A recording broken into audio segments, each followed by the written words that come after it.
This will be in the matter of McDonald versus McDonald, D518905 and T170957. State your appearances. Russell Collins on behalf of plaintiff Candace McDonald, bar number 11363. Excuse me. Good morning, Your Honor. Alyssa Ackelstead, bar number 13060, appearing in an unbundled capacity for the father, Michael McDonald, who is also present. All right. This is on motions from both defendant and from plaintiff. It's basically both filed motions to modify. Yes, I don't know who. That is correct, Your Honor. You want to go first? Sure. And just for the record, I have reviewed the case. I have reviewed prior minutes. I've got copies of the CPS records. I've got copies of the police report. And I've reviewed them all. Okay, well, I'll start with Candace's motion, Your Honor. The divorce decree was entered on October 31st, just a couple months ago. Since that time, there was also a TPO in place that was extended for a year by Judge Marquis. Since the divorce decree has been entered, there's been multiple violations of the temporary protective order. There's been now 2 domestic violence charges that have been levied against Mr. McDonald due to violations of the protective order. There was an instance where he showed up at Candace's parents' house, pushed Candace, was in a bit of a rage because of Candace's new boyfriend. He somehow got it into his head that Candace's boyfriend has been molesting their daughter. It's been proven to him not only by the police, by CPS, by Candace herself, by other family members that it isn't this. His name is Joe Ruiz. Somehow McDonald found a Joe Ruiz that in 2009 was charged with, I believe, 7 to 9 counts of lewdness with a minor. It has been proved, and it's included in our opposition to his motion, that Joe Ruiz is a completely different person, different birth dates, different names. There's a middle name for the Joe Ruiz that was charged or convicted of these crimes. Candace's boyfriend Joe's never been convicted of anything. He's never molested their daughter. There's been their daughter has suffered from a rectal prolapse, which is due to constipation. That the medical records have even shown that that's what it is. Even the medical records that Mr. McDonald provided in his motion clearly say that it was they investigated due to parental concern, and the records clearly state that there is no concern by the doctors. The doctors had no concern whatsoever. That it's simply due to constipation, due to some food allergies that she has. And that was even stuff that was brought up during trial and was completely, what we believe was completely resolved at the time of trial. Yet he continues to bring it up. He continues to focus on simple issues that have already been resolved. And it's a pattern that we've seen from the start of this case and continues on.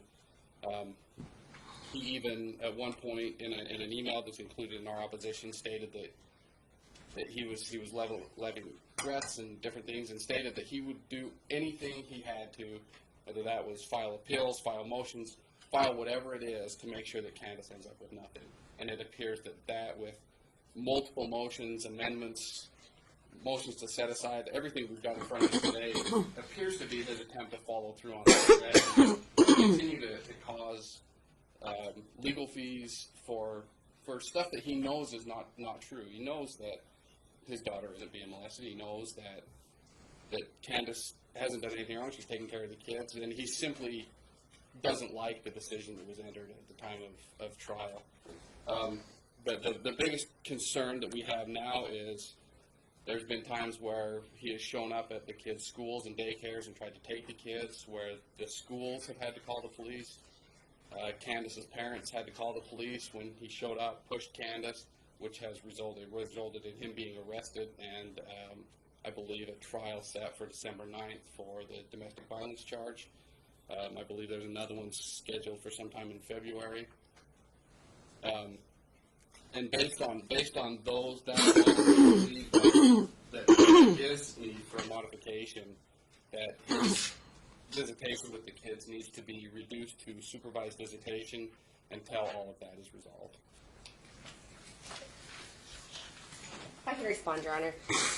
In regard to the safety of his daughter, he has asked point blank his daughter if she has been touched, and it is the daughter's words that base his fear. And when you ask questions in a direct way like that, you prompt the child, and that has been proven by studies to be detrimental to the child.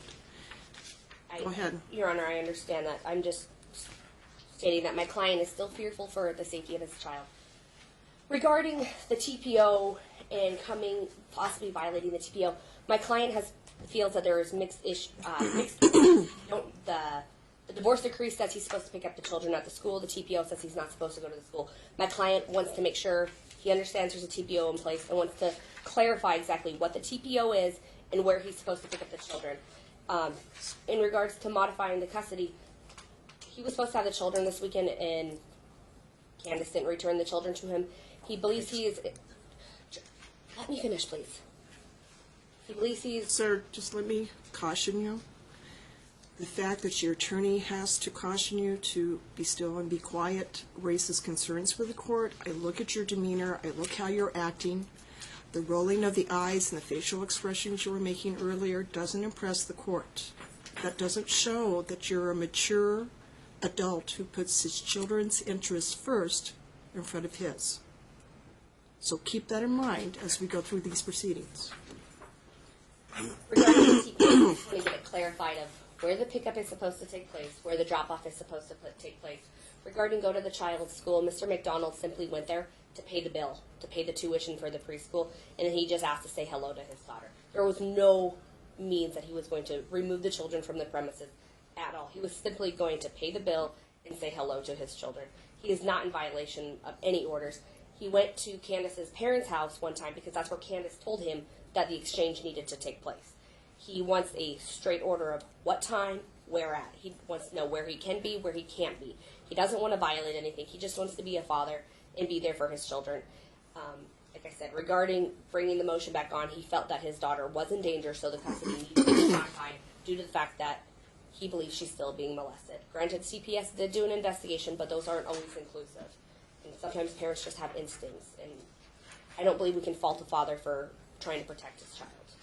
With that, Your Honor, we would ask for clarifying orders and him to have every weekend with his child to make up for the time that he had been denied. Kim, anything else? Yeah, just real quick, Your Honor. I just want to point out that the police were called by Mr. McDonald with regard to the rectal prolapse on October 2nd, 2016.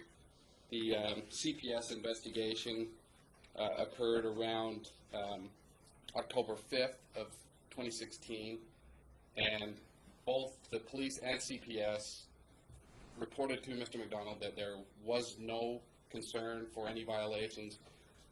He didn't like their response, and that's when he filed the motion. The motion was filed after that date. And then through multiple conversations with both Candace and Candace's family members, was advised that there's been no molestation, there's been no issues, there's been no problems that way. With regard to the TPO, we're not opposed to clarifying where the pickup is and how that's supposed to be done. But as we have asked, that supervised visitation, I think a supervised visitation would clarify all that, would fix that problem, at least until the domestic violence charges and cases have been closed. All right. And can I, do you have the case number for the domestic violence and all of that? Yes. We would just be asking that because the case is pending, that supervised visits stay off the table until the disposition of that case. Right now, there's been no guilty, not guilty entered. While we would ask that is he gets his visitation as scheduled, whether it be increased to every weekend or stay every other weekend as it has been ordered, and that if the domestic violence convictions do come back guilty, then that they could revisit whether the visitations need to be supervised or not. But right now they are just pending, and there's been no disposition.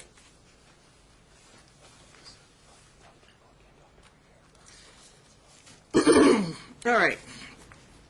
As I said, I've read CPS reports, I've read the motions, the oppositions, I've read the police report, I was just looking for the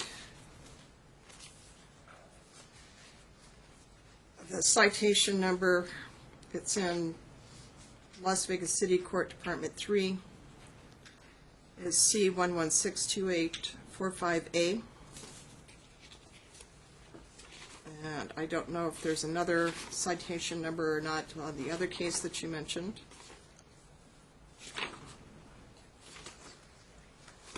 But this is not the first time that the courts have concerns about the action of Mr. McDonald, an outburst by Mr. McDonald. We've got the Christmas holidays coming up. We have a situation where the father persists, and almost a delusion, believing that the boyfriend is the sex offender when it's been shown by the police and by CPS that this is an entirely different person. There are thousands of Joe Ruizes. Just because this person has the name of someone who may have been convicted doesn't give you a basis to continue to act in the belief that he's the same person that's been convicted. And even after the police and CPS informed you that it wasn't the same person, and there's medical records establishing the diagnosis and the problem that your daughter has with her digestive system and rectal system, you still have persisted and actually took your daughter to the hospital again, and then made false statements about what was relayed to you by the hospital as to the cause of that. According to the police report, at the time of the violation of the temporary restraining order, the allegation of it, you were less than truthful to them about what was going on. The fact that it's alleged that you're going to the school, taking your son out of school for lunch, persisting in trying to see your daughter. When you know what the restraining order is, you may feel like you need a clarification as far as where the exchange for the visitation to occur, but the rest of the restraining order is very clear. Your Honor, may I speak? No, you may not. So, you need a psychiatric evaluation. You probably need therapy. You probably need a cooling off period so you can get back to being a rational human being, which I know that you can be because you've been that before. And the court has to note that because the holidays are coming up, quite often we see a lot of crises manifest themselves with the holidays coming up, with usually very unhappy results. So that also raises another red flag for the court. So I am going to grant Mom's motion. I was prepared to deny visitation completely, but I will allow supervised visits at Donna's house. Your Honor, may I No, please you may explain not, this? sir. I feel like No, all the details sir, you may not. clarified at all. Like, If you continue to interrupt me, you will be taken out of the courtroom and the proceedings will go forward without your presence. Do you understand? So it'll be supervised visitation at Donna's house. Be quiet, please. And, sir, if you persist, I'm this close to denying you visitation completely because your outburst shows that you have an inability to control yourself. That raises real concerns about how you're going to react with any visitation with your children. There's to be no contact with the school by you whatsoever. If you have to pay tuition, you write a check, you send it to them in the mail. You are not to go to the schools. You're not to be within half a mile of the schools.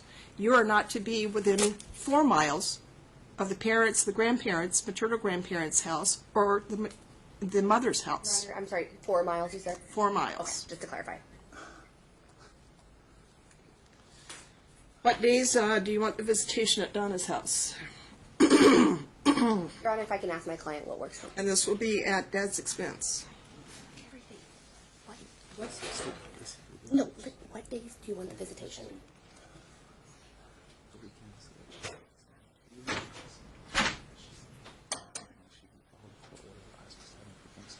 She was invited. CPS told her not to, so please just explaining the prolapses. Sir, if you want to shake your head at me, you can walk outside the Please. courtroom. What weekends? Saturday and Sunday? Saturday and Sunday for visitation? 1 to 5? Saturday and Sunday, 1 to 5. Does that work for you? And if they're only 2-hour periods, Sorry. or it's 1-hour periods, but I can do 2 back-to-back maybe. We do this 1 to 3, 2 to 4.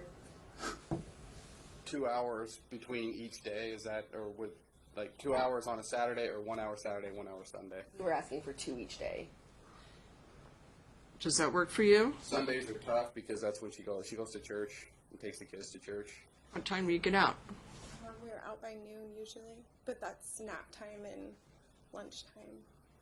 All right, so can you drop them off at 2 Yes. at Donna's house? Yeah, that would be good. Do you have a problem with picking them up at 4? I don't have a problem with it. Okay, how about Saturday? Saturday mornings would probably be best for us. They're up early on Saturdays. I'm sorry? Yeah, Saturday morning, it starts at noon on Saturday and Sunday. She's read it all. There's some consistent facts in this thing. They start at noon on Saturday. Starts at noon, goes through 6 o'clock.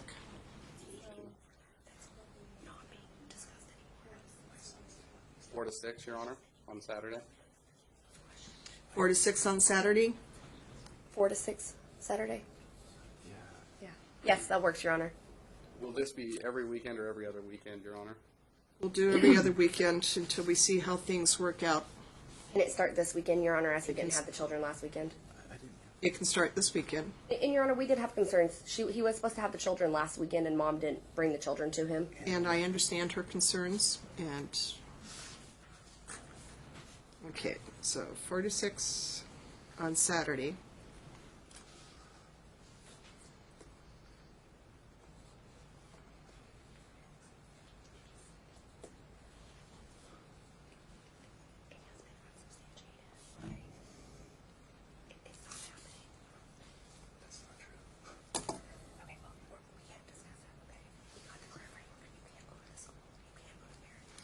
Okay, sir, I understand it's $20 per supervised visitation hour per child.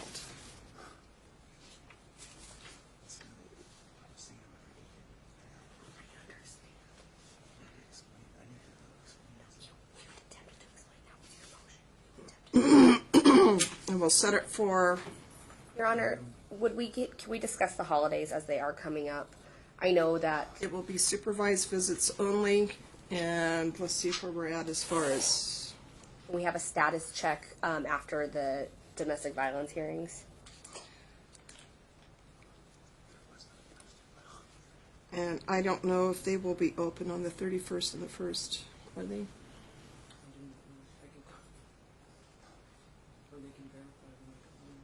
Well, no, it'll be the 24th and 25th, because this is the, oh, no, wait a minute, 31st, yeah. Because this Saturday will be December 3rd, this next visitation weekend will be the 17th, and then the 31st. Your Honor, my client would also like to be able to call his children during the week. Could we allow 3 phone calls a week? The phone calls. You will visit them at Donna's house until you can get a little more control over yourself, because your actions, whether you can recognize it or not, are detrimental to your children. When they see you acting like this in front of them, and your son was present when the alleged violation of the TPO occurred. Your Honor, may I please No. clarify things? I feel like No. I haven't got a chance Now's to not the time. say anything. And Now is not the time. So, yeah, we need to know if they're open on the 31st and the 1st. If they're not open on the 31st and the 1st, then you can have the following weekend, which would be January 2nd. Okay? And are the parents to continue using the Talking Parents app? That's the only way they're to have any communication whatsoever. Just clarifying everything, Your Honor. And I believe there was a previous order by you, by the court, for you to surrender your weapons. Have you done so? yes, Your Honor. Where'd you surrender them to? My grandparent, my grandpa. I need some, And his safe. I need an affidavit or something from the grandfather that he has the weapons and what weapons he has. And that to be filed within 10 days. They need to verify added on his house. Okay, that's fine.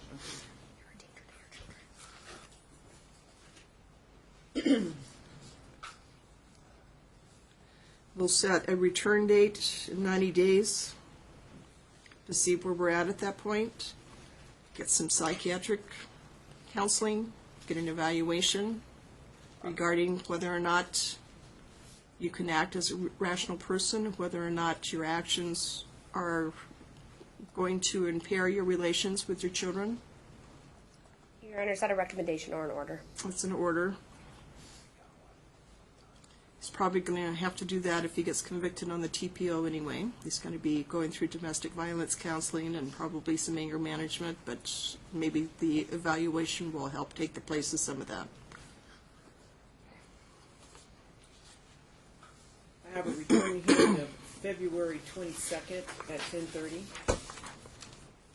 10:30. Correct. And we'll reserve the issues regarding the remaining matters and attorney's fees until that date.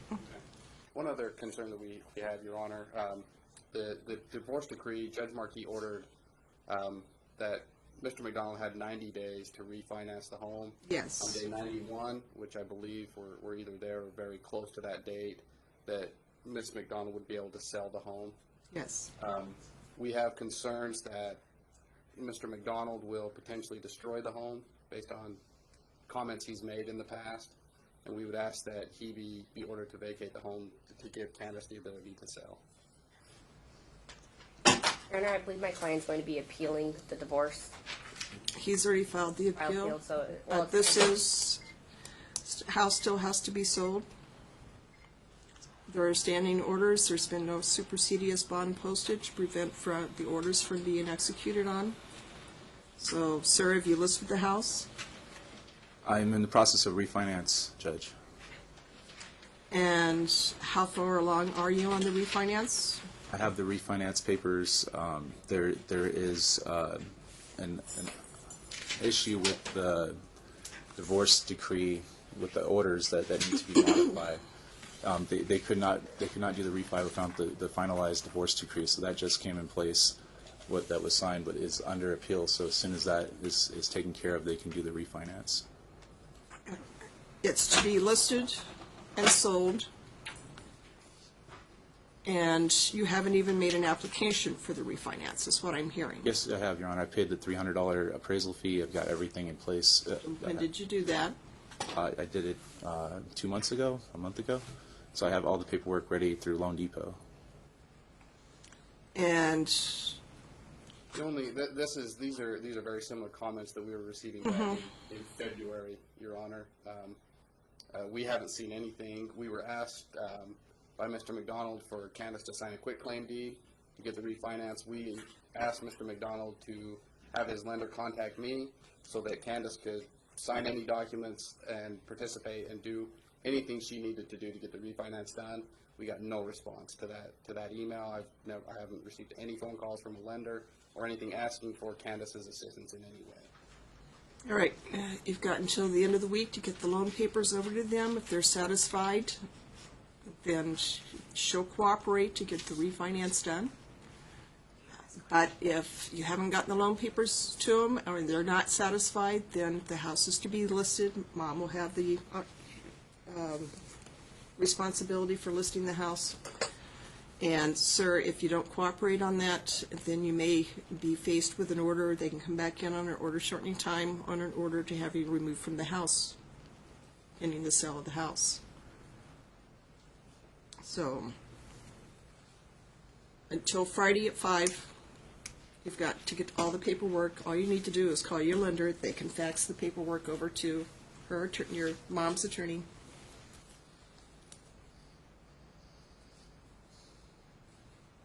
Anything else we need to deal with prior to the next hearing? I understand, Your Honor, you said no phone contact. Can he call the children on Christmas? It's the holiday. He doesn't get to see them. Can we at least get a phone call on Christmas? Now, the visitation weekend will be the following weekend if they're open. If they're not open, then January 3rd would be your visitation weekend. It's going to be supervised through Donna's house.